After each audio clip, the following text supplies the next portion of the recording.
ये है ज्ञान मार्ग और वो है भक्ति मार्ग।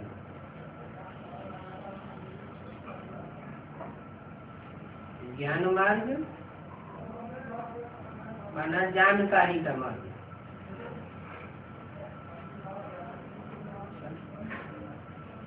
भक्ति मार्ग में जानकारी नहीं होती।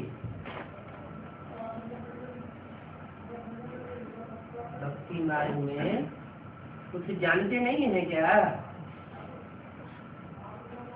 जानते तो हैं, लेकिन जो कुछ भी जानते हैं वो सब नकामी बातें हैं, काम की कोई बात नहीं। क्यों? भक्ति मार्ग में काम की कोई बात नहीं है। क्यों काम की बात नहीं है? क्योंकि जो कुछ भी भक्ति मार्ग में जानते हैं वो दुख की ओर ले जाने वाला है। और ये है ज्ञान मार्ग। जानते हैं, जानकारी है, ज्ञान है, किस बात का ज्ञान है? सत्य का ज्ञान। सत्य क्या है? जो सुख देने वाला है सो सत्य है, जो दुख देने वाला है सो असत्य है। दुखदाई है रावण और सुखदाई है राम। सुख देने वाला एक है और दुख देने वाले रावण के अनेक सिर हैं और मुखिया बनकर के बैठे हैं। एक है सुखदाता, बाकी सब है दुखदाता। तो सत्य किसे कहा जाए? ज्ञान किसे कहा जाए?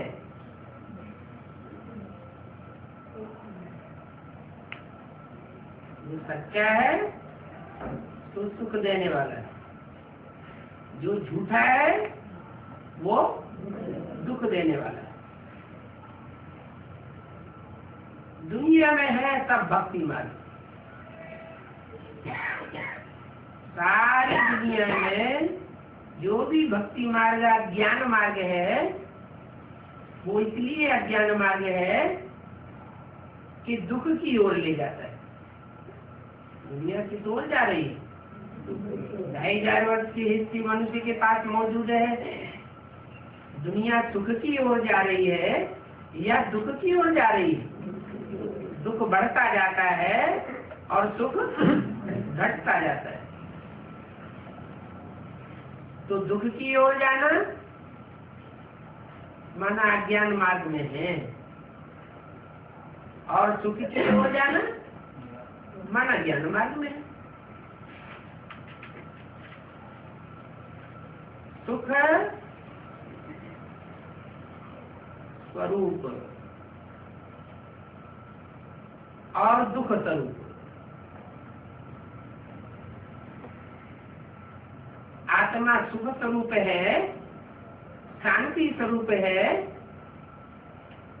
लेकिन अभी क्या है? दुख स्वरूप है। ऐसा कोई मनुष्य मात्र सृष्टि पर नहीं है जो कहे कि दुख और अशांति हमारे पास नहीं आ सकती। सब सुख शांति के भिखमंगे,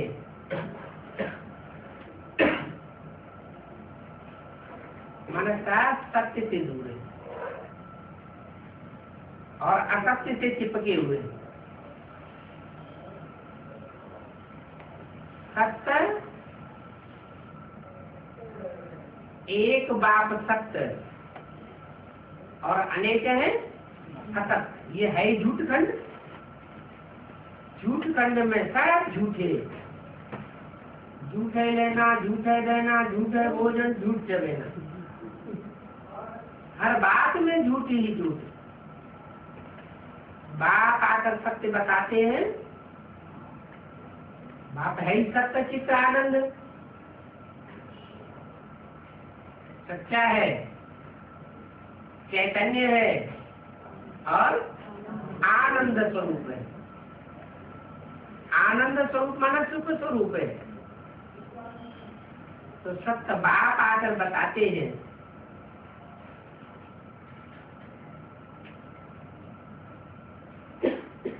कि अज्ञान क्या है और ज्ञान क्या है, दोनों की पहचान देते हैं। अज्ञानी मनुष्य अज्ञानता की दुनिया में पड़ा है, उसको पता नहीं है सत्य क्या है और असत्य क्या है। ऐसे तो बड़े बड़े जज बैठे हुए हैं, जजमेंट देने वाले। इस बात का जजमेंट देते हैं। सत्य क्या है, असत्य क्या है, न्याय क्या है, अन्याय क्या है। बड़े बड़े धुरंधर बैठे हुए हैं, लेकिन फिर भी सत्य सामने नहीं आता, झूठ ही झूठ बढ़ता जाता है। अभी सत्य बाप आकर के बताते हैं, सत्य का निचोड़ है आत्मा ज्योति बिंदु। इस स्वरूप में अगर टिकेंगे तो सत्य की पहचान होती जाएगी। सत्य है आत्मा, असत्य है शरीर, देह, देह के 5 तत्व। जहाँ देह के 5 तत्व हैं, भले चैतन्य में है, तो भी उनमें काम, क्रोध, मोह, अहंकार भरा रहता है, देह भान भरा रहता है। क्योंकि आत्मा अपन को देह समझ बैठी, देह भान आने से, देह अहंकार आने से अज्ञानता की ओर बढ़ते जाते,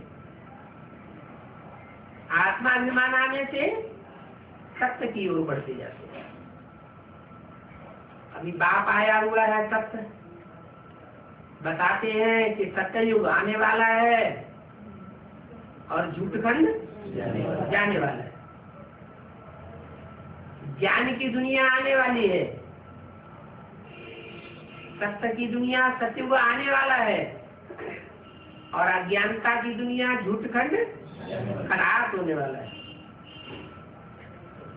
ये देह की दुनिया है। देह की दुनिया में 5 तत्वों की भी प्रधानता है और 5 विकारों की भी प्रधानता है। 5 विकारों का बाप है देह मन, और देह की बनावट होती है 5 तत्वों की। तो 5 तत्व देह का सार, जिनसे 5 तत्वों वाला शरीर बनता है, और आत्मा 5 तत्वों के बने हुए शरीर से बिल्कुल भिन्न, इतनी भिन्न कि आत्मा सदा सत्य है और देह सदा सत्य है। कुछ पता नहीं, ये देह आज है और कल न रहे, विनाशी। सत्य है अविनाशी और देह है विनाशी। देह के 5 तत्व भी विनाशी। तो क्या सत्युग में देवताओं को देह नहीं होगी? देह तो होगी, लेकिन देह का भान नहीं होगा। और फिर झूठखंड की दुनिया में देह का भान पाऊँ, मैं इतना पैसे वाला हूँ, मैं इतने मर्तबे वाला हूँ, मेरी इतनी पोजीशन है। तो ये जो देह भान है, वो देह भान ही झूठ है। झूठ खंड की दुनिया में झूठ आता है रावण को, और रावण अज्ञानता ही सिखाता है। क्या? अजानता।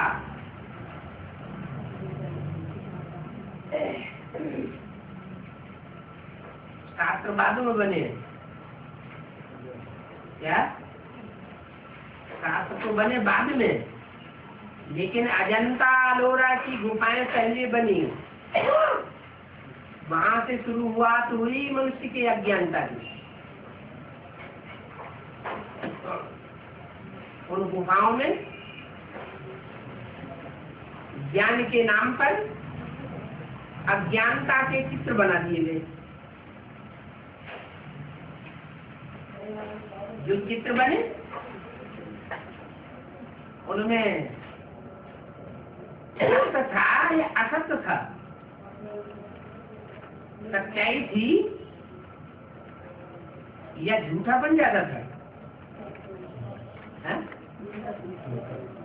नहीं, उन चित्रों में चित्रकार ने जो भाव भंगियां भरी थी उसमें सच्चाई तो थी, लेकिन चित्र बनाने वाले कौन थे?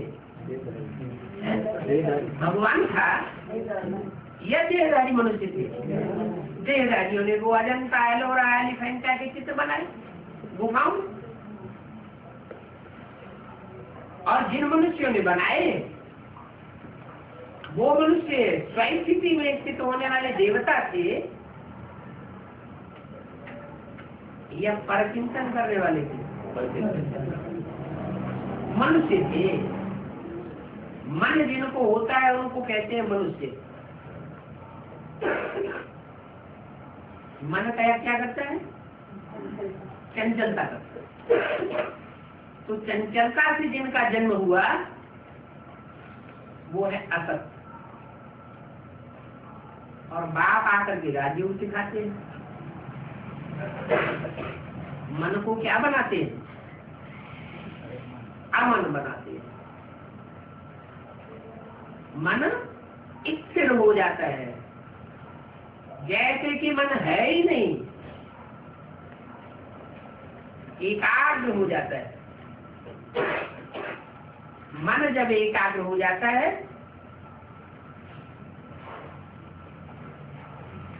तो आत्मा बन जाती है। आत्मिक स्थिति जो पक्की होती है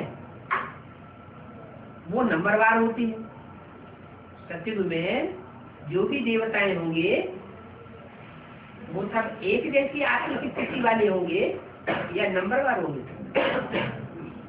सबकी 16 कला संपूर्ण स्टेज होगी, वो तो होगी, लेकिन फिर भी जो आत्मा आत्मिक स्थिति में ऐसी स्थित हो जाए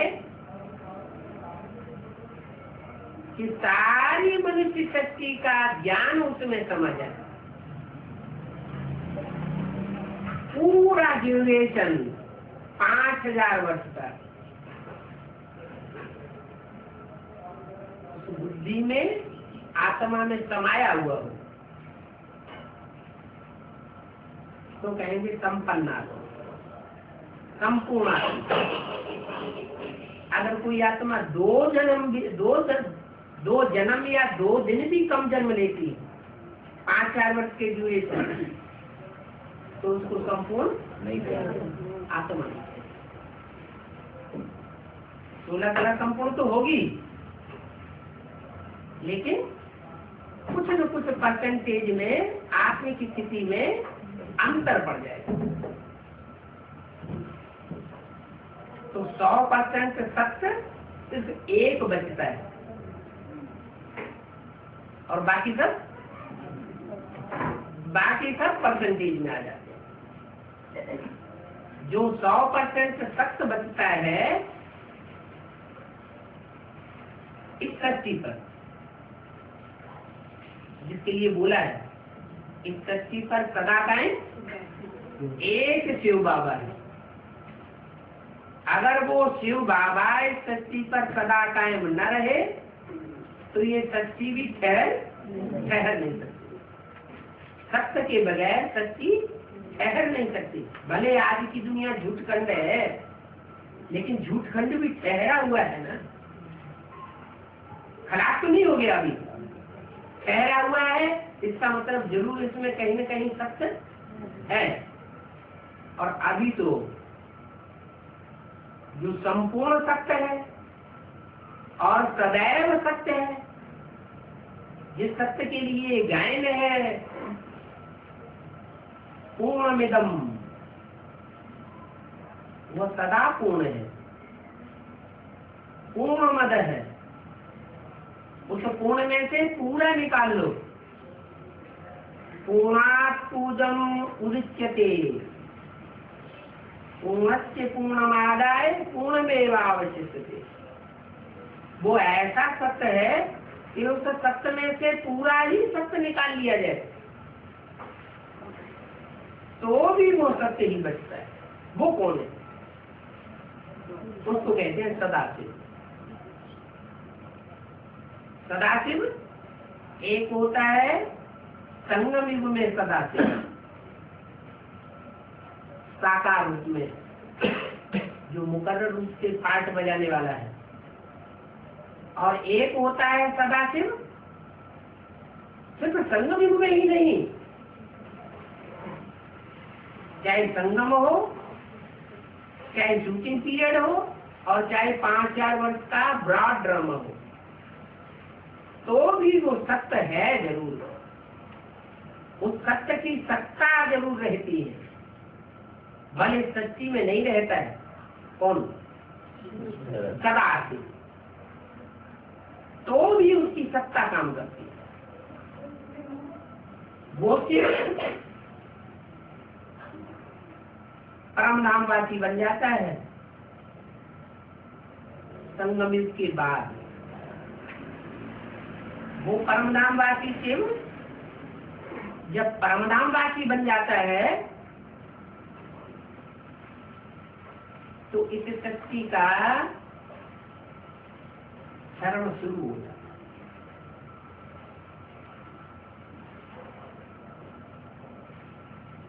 जैसे मकान बनता है, इंजीनियर बता देते हैं एक पुल की आयु, इस मकान की आयु इतनी है। तो 4 अवस्थाओं में बताया जाता है कि ये सतो प्रधान स्टेज, ये तमो प्रधान, ये रजो, ये सतो।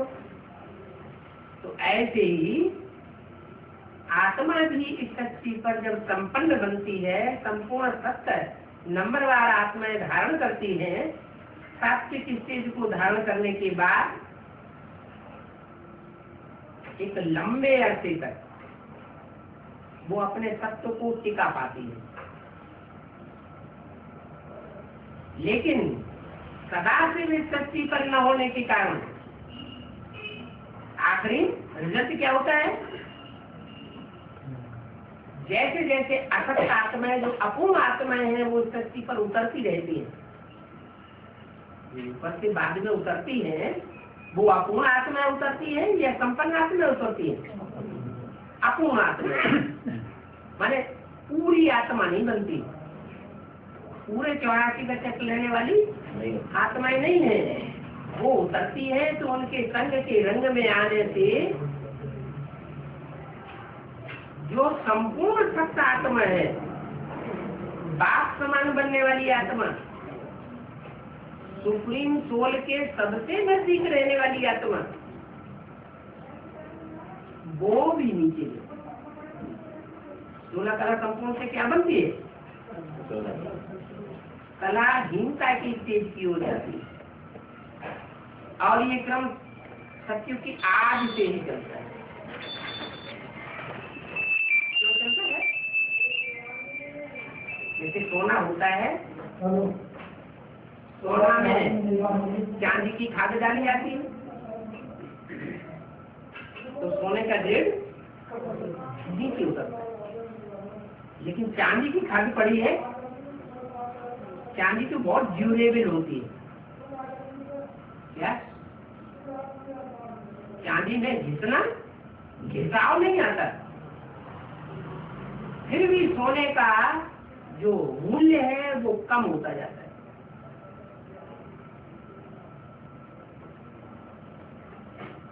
त्रेता में जो चांदी की खाद पड़ती है, वो आत्माएं ढेर की ढेर उतरती हैं। 8 करोड़ आत्माएं, और सत्य को पूरा ही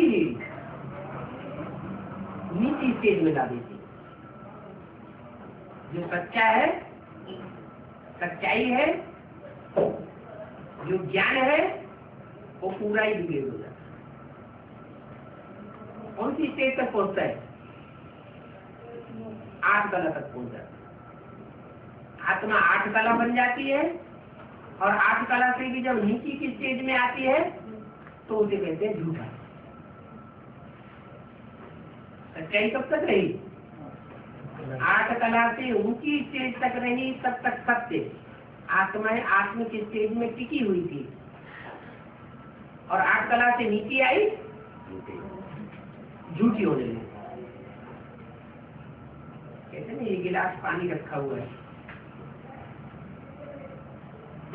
ये पानी शुद्ध है, और किसी ने आकर के उसका पानी को पी लिया, तो क्या कहेंगे? झूठा हो गया। तो देव आत्माएं त्रेता के अंत तक सत्य स्टेज में रहती,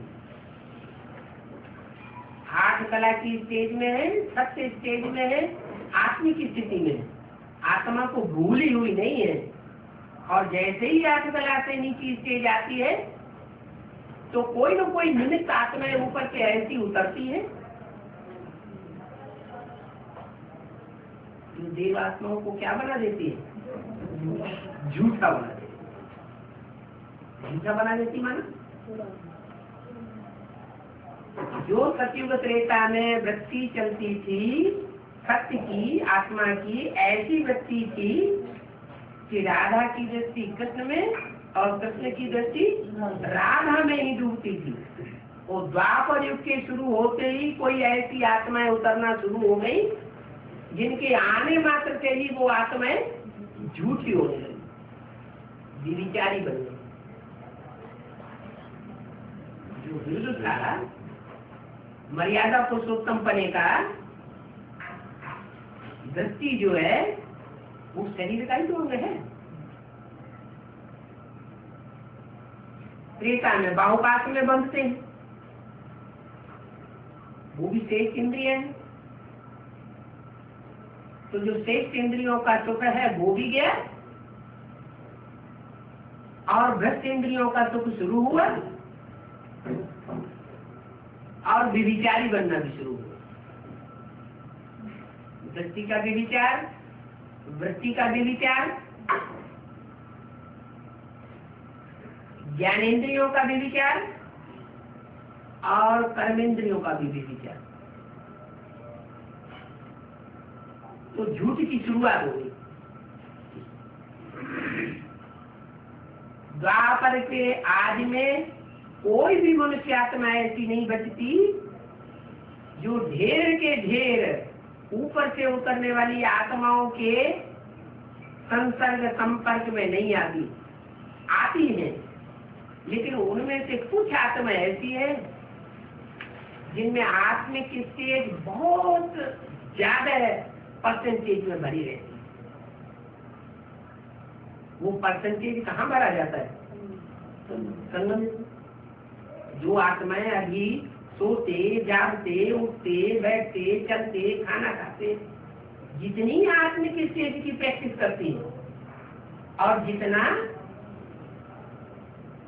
स्वस्थिति का जो रचयिता है, रचने वाला है, स्वस्थिति बनाने वाला है, सदैव स्वस्थिति में रहने वाला है, उस सुप्रीम सोल बाप को याद करती है, तो उनमें वो पावर भरती जाती है। जैसे कोई बैटरी में पावर भरती है, ऐसे वो बैटरी पावरफुल होती जाती है। कोई बैटरी बहुत पावरफुल बन जाती है और कोई कम पावर वाली रहती है। क्यों रहती है? पावर भरने वाला तो आ गया, वो जनरेटर वो ताकत तो सभी बैटरी को दे रहा है। फिर कोई कम पावर भरता है, कोई ज्यादा पावर भरता है। कोई बैटरी ऐसी है जो द्वापर की शुरुआत होते ही एकदम खाली हो जाती है। उस समय की जो भी देवात्माएं हैं, उन देवात्माओं में सबसे कमजोर देवात्मा बन जाती है।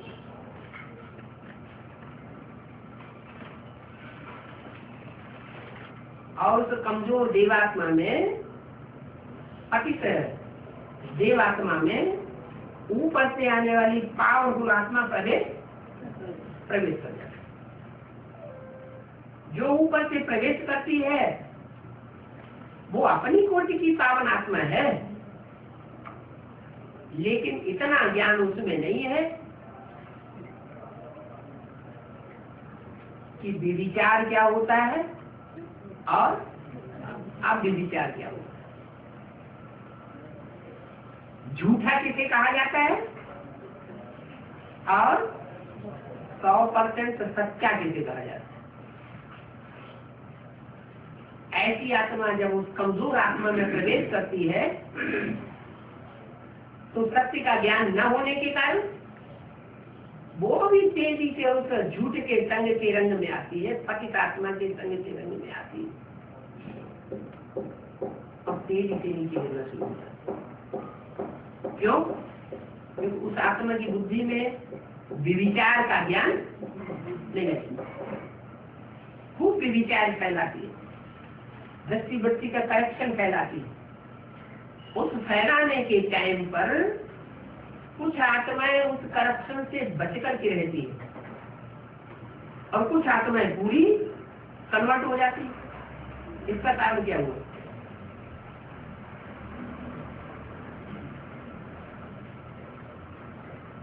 कुछ पूरा ही कन्वर्ट हो जाती है, पूरी प्रभाव में आ जाती है, संग के रंग से पूरी प्रभाव में आ जाती है। और कुछ अपने को कंट्रोल करके रखती, कंट्रोल करके ही नहीं रखती,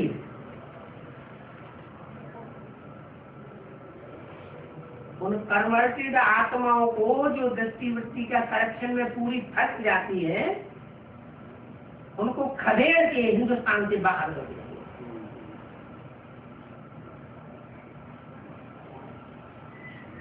क्या वो अलग, वो बगुले और वो हंस, उनको टिकने नहीं देती। वो अरब देशों में जाकर के अपना खूब स्वतंत्र रूप से विचार फैलाते, इतना तक उनमें विचार होता है कि भाई बहन क्या है वो भी नहीं मानता। भाई बहन में शादी होने लगती है,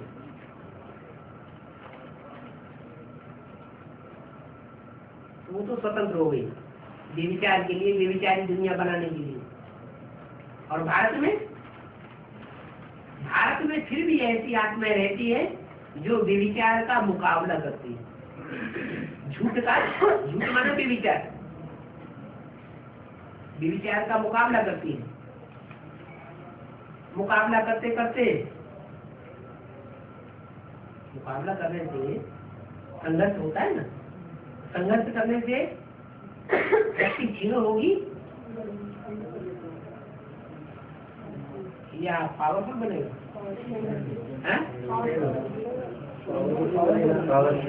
मुकाबला करने से शक्ति क्षीण होती है या पावरफुल बनती है? क्षीण होती है। कोई भी संघर्ष करेंगे तो शक्ति क्षीण होती है। बाबा ने हमको अभी क्या सिखाया?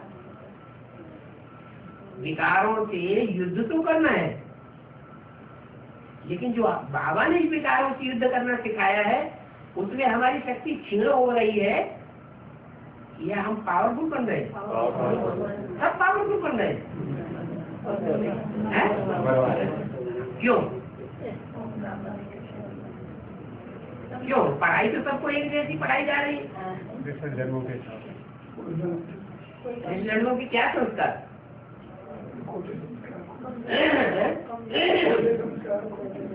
नहीं, जिन आत्माओं ने विविचारियों का संग लिया है पूर्व जन्मों में, वो यहाँ शूटिंग पीरियड में भी उन विविचारियों के संग के रंग में आ जाती है। बनी बनाई बन रही, अब कछु बन नहीं ना तो कंपनी बनाई।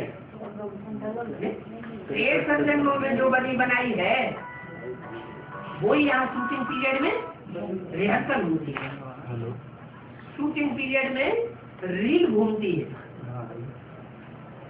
तो ये जो रील घूम रही है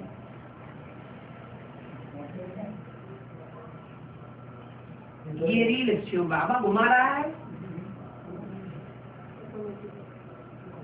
रावण घुमा रहा है या हम आत्माएं घुमा रही है? इस रेल के घुमाने का जिम्मेदार कौन?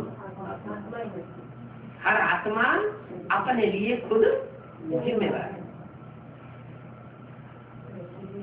अभी भगवान बाप तो आकर के हमारी बुद्धि रूपी हथेली में पूरी तकदीर दे रहा है। ऐसा करने से ऐसा होगा, ऐसा करने से ऐसा होगा। जानते भी हैं झूठ क्या है और सत्य क्या है, फिर भी जानने के बावजूद भी न चाहते हुए भी क्या हो जाता है? झूठ की ओर आकर्षण हो जाता है। तो जो झूठ की ओर आकर्षण हो जाता है और हम जानते हैं कि हमारा ही किया हुआ कर्म है,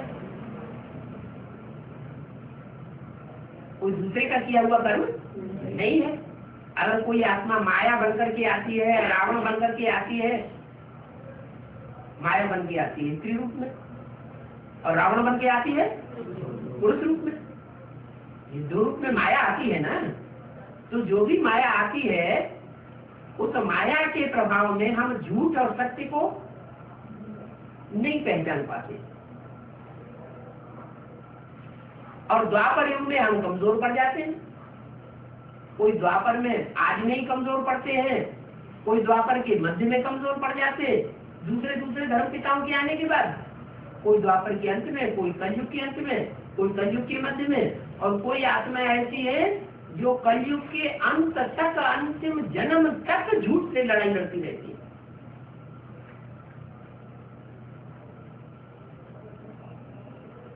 कैसे?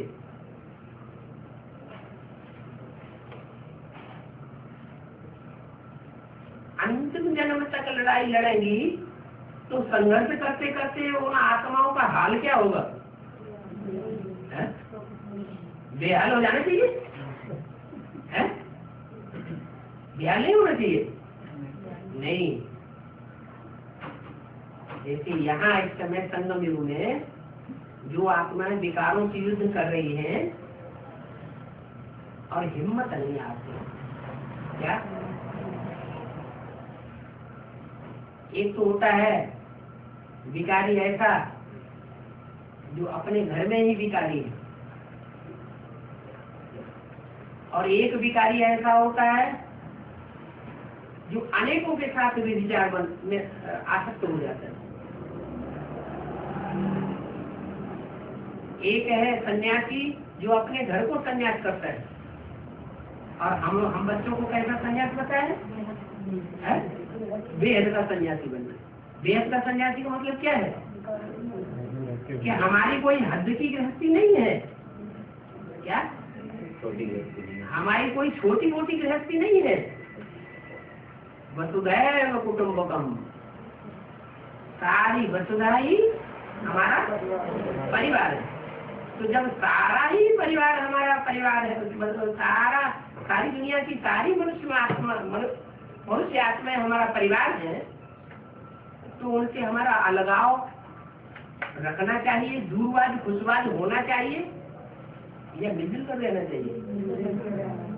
लेकिन हम मिलजुल कर रहते हैं तो हमें चैप लग जाता फिर क्या करें? हम मिलजुल करके रहते हैं और मिलजुल करके रहने के कारण क्या होता है कि हम व्यभिचार में आसक्त हो जाते हैं। हमारी इंद्रियां जो है आसक्त हो जाती हैं। तो क्या करें? दूरवाद खुशवाद रहे या मृत्यु होकर के रहे?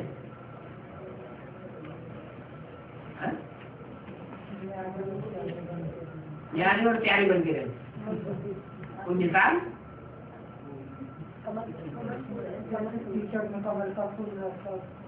कमल का फूल, वो कमल का फूल तो जड़ है, मिसाल कहाँ हुई? कोई कहता है मिसाल बताए? राम वाली आत्मा कैसे? राम वाली आत्मा कैसे मर्यादा पुरुषोत्तम तो उन्हें दूसरी शादी भी देंगे?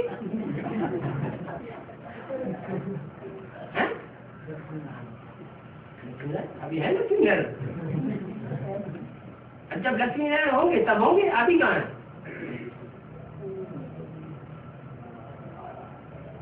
अरे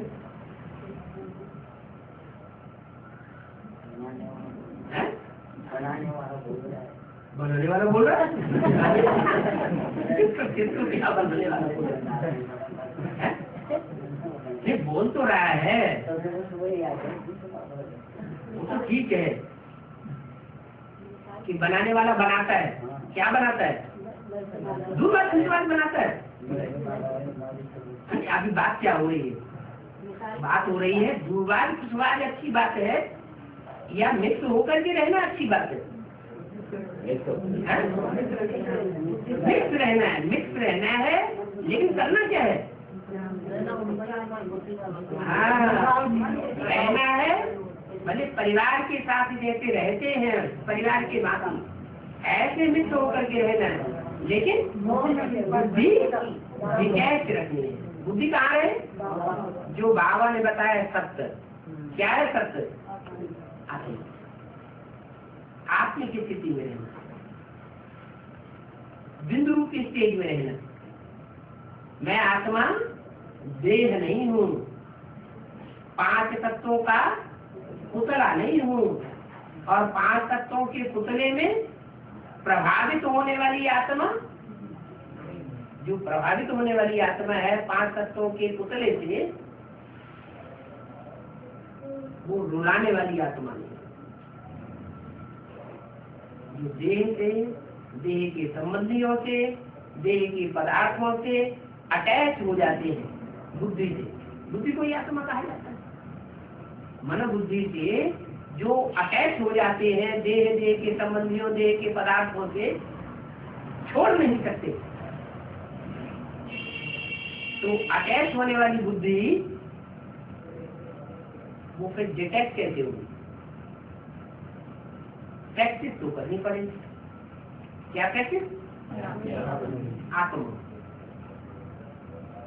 आत्मा अपने को समझा, माना 5 तत्वों से डिटैच हो गई, ये जड़त्व के ऊपर जीत हुई। अब रही बात आत्मा में जो विकार भरे हुए हैं।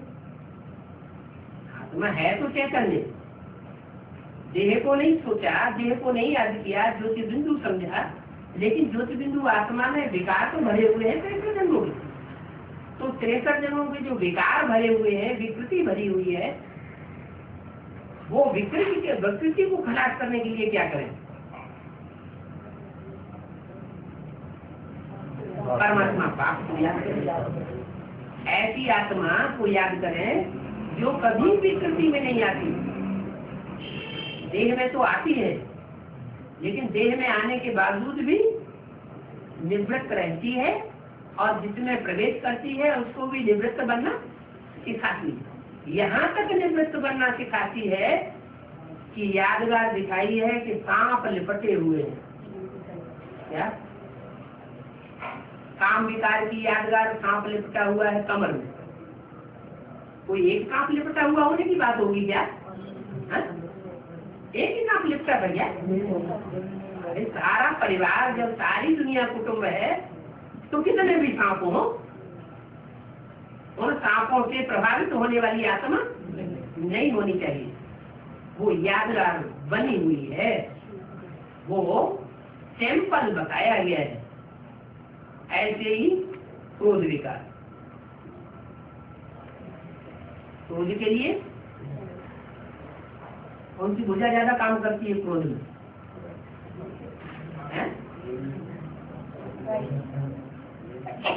कोई की राइट हैंड ज्यादा काम करता है और कोई का लेफ्ट हैंड ज्यादा काम करता है। घरवाली को कहते हैं लेफ्ट हैंड, और पुरुष स्वयं है राइट हैंड। तो क्रोध के रूप में जो कार्य करने वाली जन्म जन्मांतर की सहयोगी आत्मा है, ये बात में होती है ना। तो देव आत्माएं तो एक ही जन्म तक लगातार एक के साथ एक के संग में रहती है, फिर धीरे धीरे उनका संग किसी का जल्दी टूट जाता है, किसी का अंत तक टूटता है। नंबर 12, तो जो आत्माएं आदि से लेकर के अंत तक एक के संग के रंग में रंगी है, जैसे पार्वती के लिए क्या कहने वरम शंभु नटुराव कुमार। अगर मेरा पति के रूप में संसर्ग रहे तो एक आत्मा के साथ संसर्ग रहे और दूसरी जाति नीचे गिरने वाली आत्माओं के साथ मेरा संसर्ग संपर्क संबंध न जुटे। कौन सा संबंध? सबसे ज्यादा चेप कौन से संबंध में लगता है?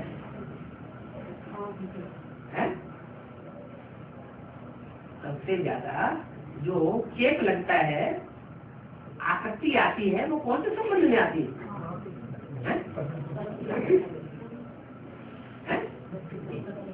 अरे कन्या है, सारी जीवन कन्या पवित्र रहती है, माँ बाप की बनकर के रहती है, पीहर घर की होकर के रहती है, पीहर के भांतियों की बनकर के रहती है, और जब वो पति के घर चली जाती है तो किसकी हो जाती है?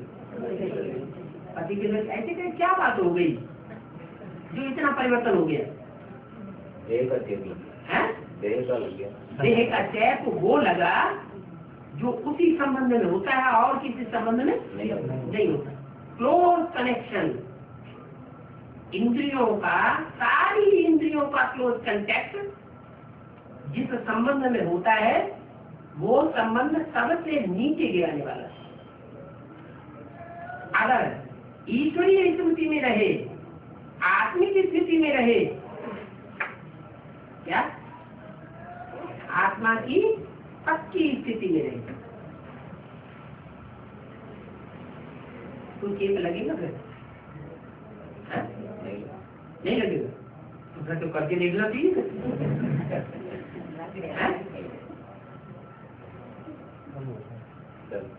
देखना चाहिए कि नहीं देखना चाहिए? कोशिश कर रहे हैं। कौन कर रहे हैं? वो कोशिश कायदे अनुसार करेंगे कि बेकायदे अनुसार करेंगे? कायदे अनुसार। कैसे कायदे अनुसार करेंगे? जो बाबा ने श्रीमत दी है। क्या श्रीमत दी है कि चोरी कर लो? हाँ, डकैती डाल लो? चोरी डकैती जिस समझ में ये बात हो रही तो उससे मतलब बच के रहो। इस दुनिया में खास करके भारतवर्ष में तो कोई ऐसी कन्याएं होती नहीं है जो बिन फेरे हम तेरे बन जाए और किसी पुरुष के इंद्रियों से आसक्त हो जाए, संसर्ग संपर्क में संबंध में आने लगे। चोरी चकारी और डकैती की बात दूसरी, तो क्या करेंगे? अभी तो शिव बाबा ने हमको मंत्र ये दिया है कि तुम सब ब्रह्मा कुमार कुमारी हो। क्या हो? ब्रह्मा कुमार हो और ब्रह्मा कुमारी हो, तो संबंध क्या बन गया? भाई बहन का संबंध बन गया। अगर एडवांस ज्ञान में आ गए तो फिर और ऊंची स्टेज हो गई, भाई भाई का संबंध बन गया। ये बातें आनी चाहिए। तो ये बुद्धि में कैसे आ गया कि हमारा पूरा परिवार जो है वो हमारा कुटुंब है?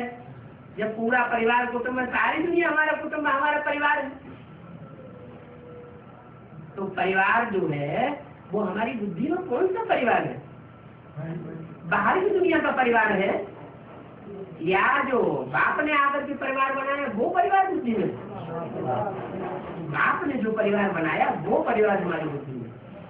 उस परिवार में भी ये देखना है, भाई बहन तो है लेकिन कहीं एक ही बहन तो नहीं है ऐसी जहाँ हमारा सारा बुद्धि उजाड़ा हो। ये हमारी बहन है और बाकी सब भतीजे भतीजी हैं। ये भी देखना जरूरी है। किसी एक से बहन का रिश्ता विशेष जुड़ गया और दूसरे से बहन का रिश्ता उतना नहीं जुड़ा हुआ, तो उसको बाबा कहते हैं फैमिली। क्या किसी के साथ व्यक्तिगत रूप से फैमिलियरिटी में नहीं आना है। अगर फैमिलियरिटी में आवेंगे तो भी चूक जाते हैं। जो फाइनल एग्जाम होगा ना, उस फाइनल एग्जाम में जिस नंबर से पास होना चाहिए उस नंबर में पास नहीं हो। परमात्मा बाप के सब बच्चे बच्चियां हैं, सभी हमारे भाई बहन हैं। कोई विशेष लगाव है या कोई विशेष ग्रुप से लगाव है, इसका मतलब कहीं न कहीं त्रुटि है।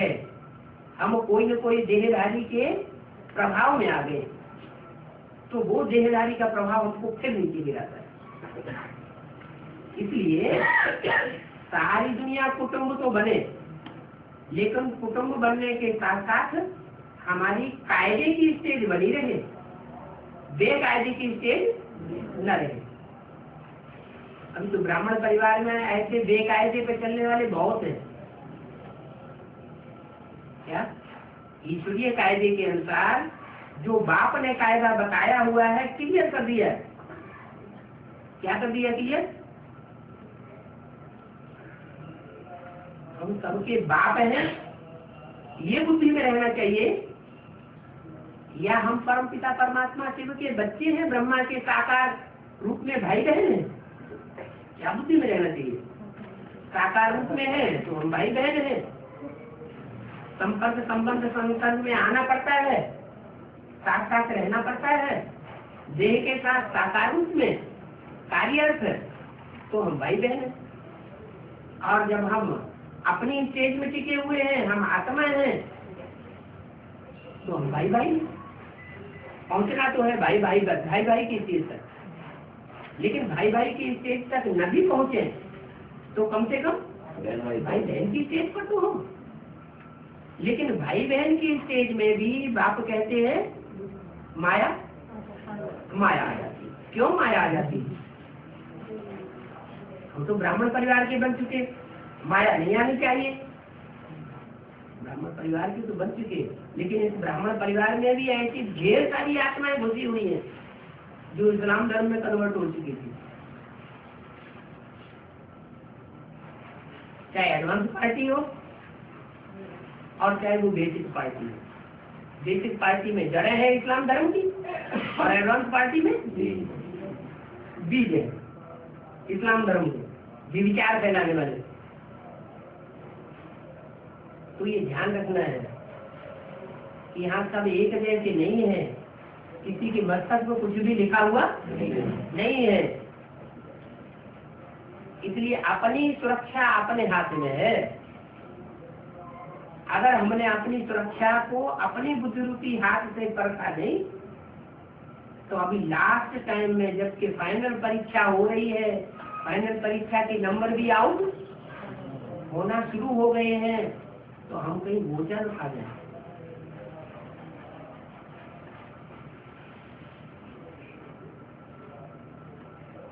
पांच हैं दुश्मन: काम, क्रोध, लोभ, मोह। शंकर जी के गले में मोह लटका हुआ है, सर्प लटका हुआ दिखाए जाते, मोह। और सबसे ऊपर अहंकार। ये पांच दुश्मन हैं, लेकिन दुश्मनों से दुश्मनी करनी है क्या? हाँ, क्या करना है? क्या करना है?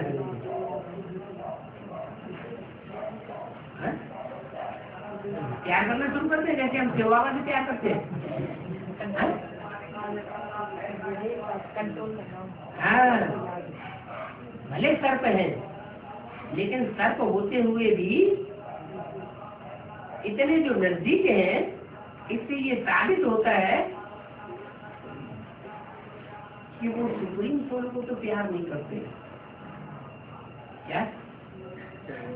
सुप्रीम सोल को, सदा शिव को तो उतना प्यार नहीं करते, लेकिन किसको प्यार करते हैं? सुप्रीम सोल जिसमें प्रवेश करता है उससे प्यार। तो जिसमें प्रवेश करता है वो कोई नीची कोटि की आत्मा है क्या? है? नीची कोटि की आत्मा तो नहीं है। सुप्रीम सोल आकर के उसको स्वीकार करता है पहले पहले, है तो उच्च कोटि की आत्मा।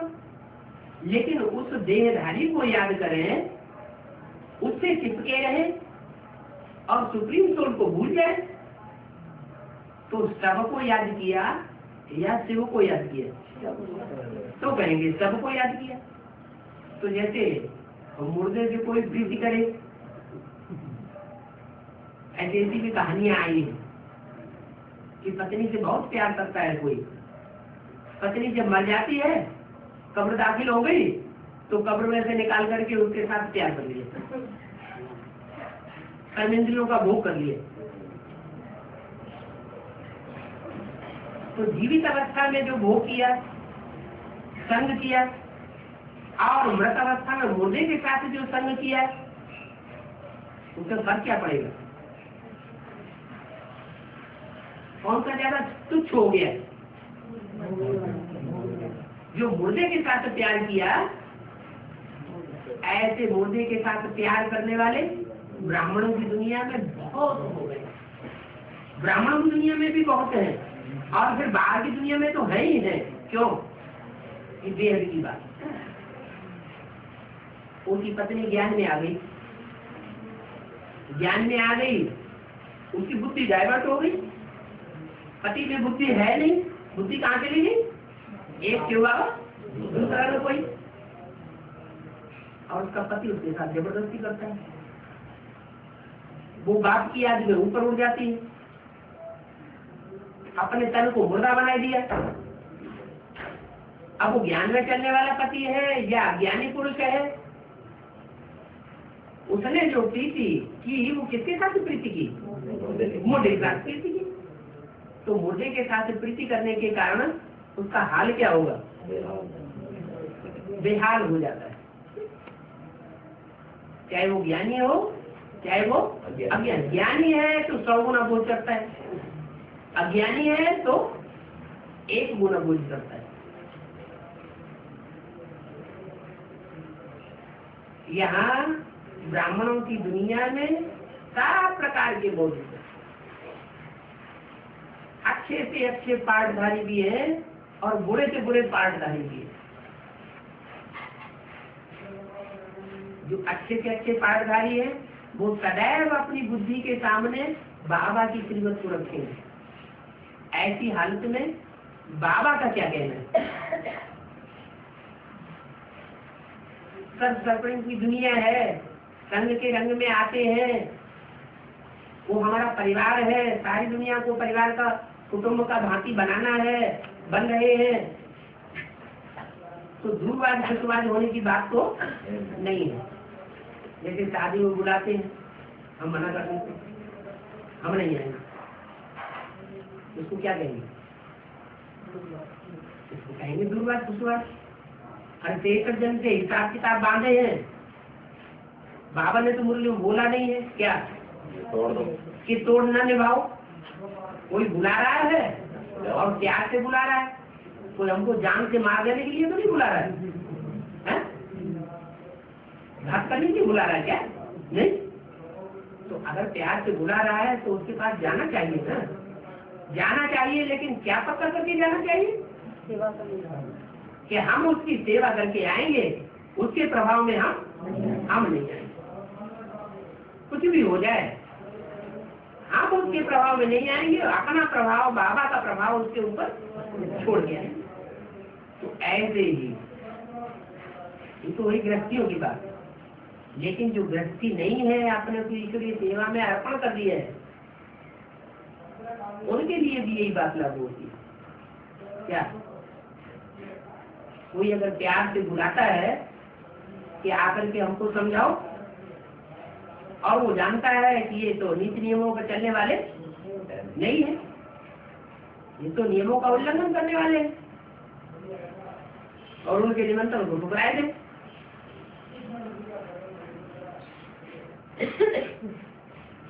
दूरवाद खुशवाद बन करके रहे, वो प्यार का हाथ बढ़ाए और वो उस हाथ को ठुकरा दे तो अच्छी बात है क्या? ये तो अच्छी बात नहीं। तो जो ठुकराने वाली वृत्ति है वो सन्यासियों की वृत्ति होगी। यहाँ ब्राह्मणों की दुनिया में भी जो ठुकराते हैं, अंदर से जानते हैं कि हमको इसने इसे बुला रहा है, निमंत्रण दे रहा है, हमसे कुछ लेना चाहता है और अपना कुछ हमको देना चाहता है। हमें मालूम है कि दुनिया वाले जो कुछ देंगे वो तो भिखारी ही देंगे। वो हमसे यही आशा करेंगे कि हम अपने बीवी बाल बच्चों को शादी वादी करें, और हम क्या आशा करेंगे? नहीं।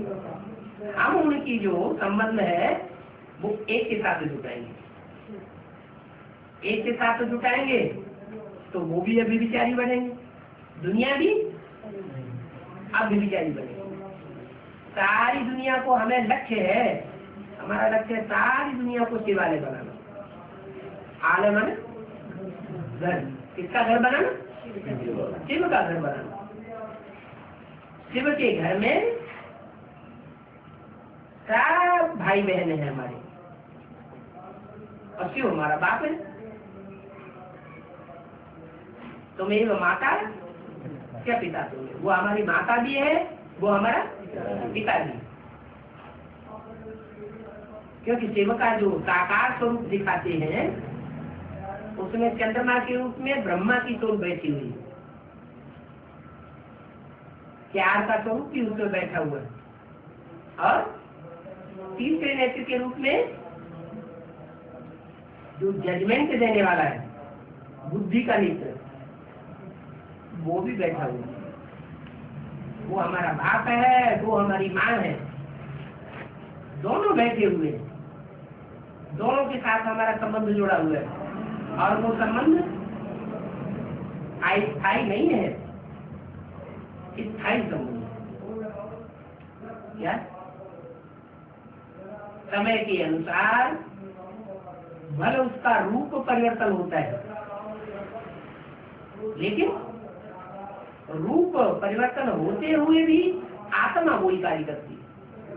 चाहे वो ब्रह्मा तो विष्णु के रूप में हो, और चाहे वो ब्रह्मा तो बच्चों में प्रवेश करता है ना। ब्रह्मा सभी ब्राह्मणों में प्रवेश कर सकता है।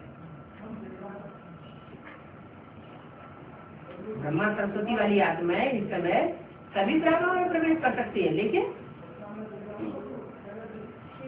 अपने को पक्का नहीं कर लेना है कि मेरे में अंदर बाबा आता है, ब्रह्मा बाबा आता है, मम्मा आती है। ऐसा पक्का कह करके दूसरी आत्माओं को सुनाना नहीं चाहिए।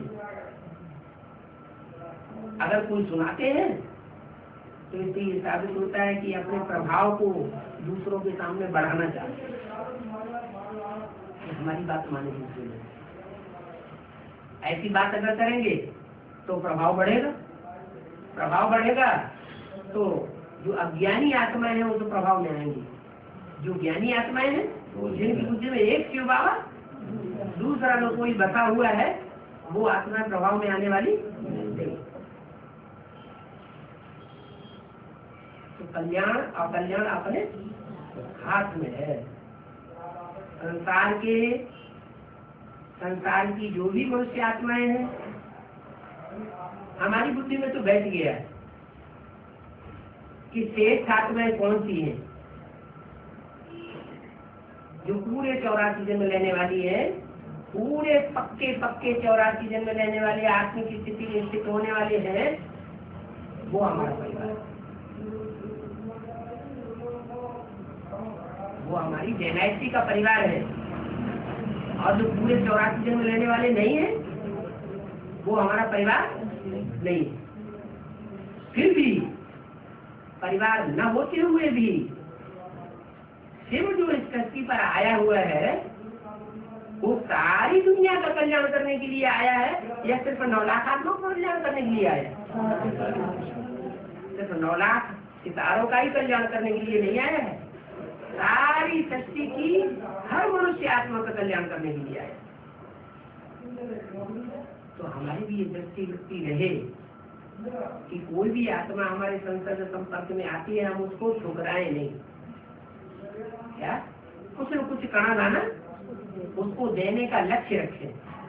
अगर ये लक्ष्य रखते हैं, हमने हिम्मत की ना, हिम्मत करेंगे तो मदद देने वाला कौन? सुप्रीम सोल बाप हमको मदद देने के लिए तैयार है, क्योंकि हम उसके काम करने के लिए निमित्त बनते हैं। तो ये नहीं देखना है कि ये सर्प है,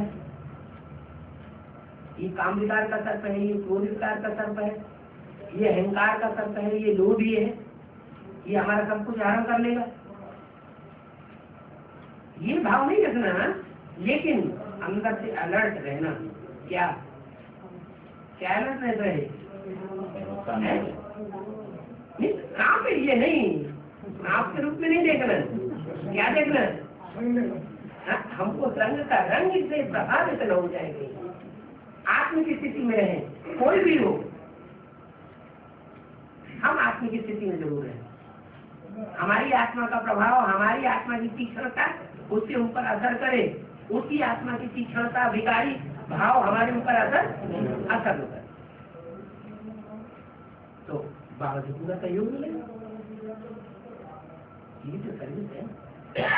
क्या किसी को सुनाते हैं तो बोलते हैं ये कौन सा ज्ञान है तुम्हारा जो ऐसे ऐसे नहीं, हम पहले सुनाते ही समय उसको नियम बताने लग पड़ेंगे। जैसे वे रिश्तेदारी में कहीं जाते हैं खाना पीना, तो वो उनको मालूम पड़ जाता है ना उसके खाने पीने। तो जैसे ये तेरे बाप ज्ञान नहीं है, हम नहीं सुनना चाहेंगे। अच्छा, तो क्या चाहते हैं? ज्ञान के उनसे पूछो क्या चाहते हो आप? तो हमारे यहाँ देवी कुछ नहीं करेगा। वो क्या चाहते हैं हमसे? ये चाहते हैं कि जैसे समझ में घुसते रहो, ये खाना पीना सब कुछ ये करके रहो, और नहीं तो हमारे घर पे भी नहीं आओ। मना कर देते हैं, तो हमारी छुट्टी हो गई, बड़े आसानी से छुट्टी हो गई, तो हमारी जिम्मेवारी खत्म हो गई। वो तो हो सकती है, साबित हो गया तो उनका सच्चा प्यार नहीं है। लेकिन वो ज्ञान तो नहीं सुनते हैं, ज्ञान नहीं सुनते, बुलाते नहीं है, बुलाते तो हैं, बुलाते तो हम जाते हैं, ज्ञान नहीं सुनना चाहते हैं, नहीं सुनते कोई ऐसे। हमारी चलन से वो आज नहीं दुपहर को जाते। वो ऐसे कहते कि जैसे हमारी इज्जत पे तुमने दाग लगा दिया कि ये कौन सा ज्ञान है। हमने कौन सी इज्जत खराब कर दी? बहू की इज्जत खराब कर दी कि बेटी की इज्जत खराब कर दी कि बहन की इज्जत खराब कर दी? किसकी इज्जत हमने खराब कर दी? पूछी तो हमारे घर से नहीं आना, हमारे वो बात बस ठीक है, सब ठीक है, तो हम समझ गए कि तुम सच्चे प्यारे नहीं है, तुम्हारा प्यार झूठा है। बाबा इधर पूरा ही परिवार तोड़ के बैठ गया, हो गया।